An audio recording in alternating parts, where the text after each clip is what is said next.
سارے گناہ معاف کرانے کا نبوی نسخہ بتاتا ہوں. 3 مرتبہ پڑھ لیجئے اور دھیان سے پڑھیے. پڑھتے ہی سارے گناہ معاف ہو جائیں گے انشاءاللہ. اب پڑھیے میرے ساتھ. استغفر اللہ الذی لا الہ الا هو الحی القیوم واتوب الیہ. استغفر اللہ الذی لا الہ الا هو الحی القیوم واتوب الیہ. استغفر اللہ الذی لا الہ الا هو الحی القیوم واتوب الیہ. دیکھیے 3 مرتبہ میں نے پڑھا، میرے گناہ معاف ہو گئے.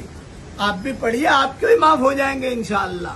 یہ مضمون ابو داؤد میں بھی ہے اور ترمذی میں بھی ہے.